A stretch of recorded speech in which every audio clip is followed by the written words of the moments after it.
are a 7-point favorite going into this game, coming off a huge bounce back game after having a shocking upset loss to the Jacksonville Jaguars.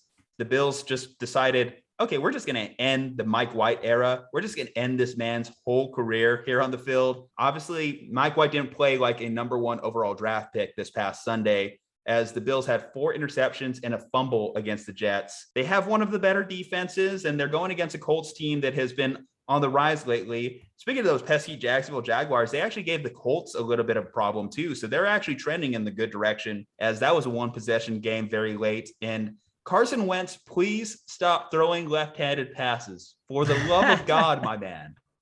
Stop it. I don't know what your coaches may be thinking on the sideline, but you just have to not do it. You are not ambidextrous. You are not amphibious. You are not train. I don't know, but ambivalent. Ambivalent.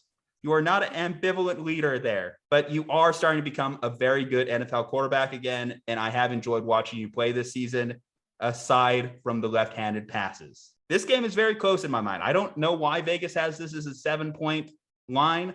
I think that both these teams are very similar in my mind. In fact, if you look at some of their wins and losses, they've lost to and beat similar teams throughout this course of the season. It just so happens that the Bills just seem to put a hammer on the bad teams, except the Jaguars.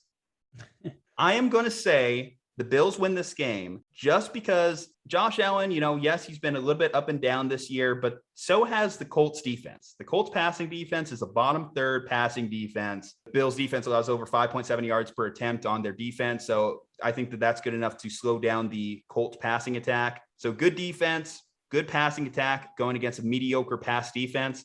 I think that those are all the right recipes for the Bills to win this game. And I think it's going to be a little bit closer, but just don't say I didn't tell you.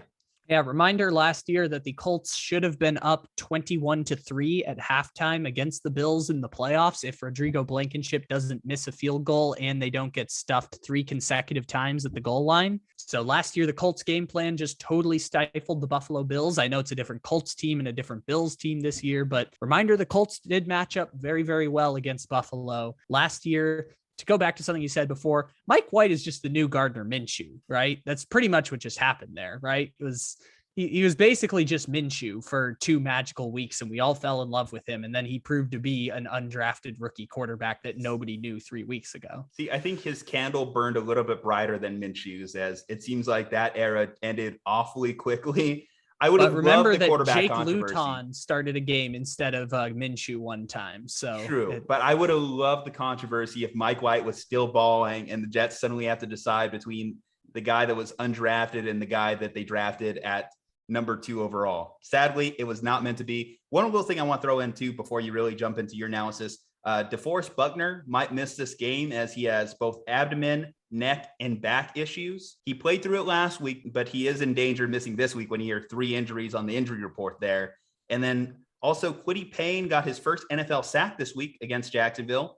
But mind you, obviously going against a much better offensive line in the Bills. I'm going to do the rare thing here on the podcast and do the equivalent of betting green on roulette. And I am going to take the Buffalo Bills by exactly 7 points. So I am betting on a push on the spread this week because that feels like a perfect line for this football game, is the Buffalo Bills winning by about a touchdown, because the Buffalo Bills are about a touchdown better than the Indianapolis Colts on paper. And that is the best analysis I can give you around this game, is that they are about a touchdown better than the Indianapolis Colts. I will say Jonathan Taylor against the Bills rushing defense will be a fascinating matchup, because if Jonathan Taylor does go bonkers, it means the Colts will probably dominate time of possession, which means the game could be closer, which means the Colts have a chance to swipe it at the very end. And if their defense forces turnovers against Josh Allen, anyone can pull an upset as long as you get turnovers. Just look at what happened in Washington last week. If you generate enough turnovers,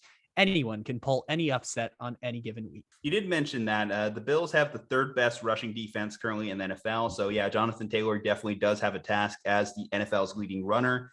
That is the formula for the Colts to pull the upset in this win. But we are both on the Bills.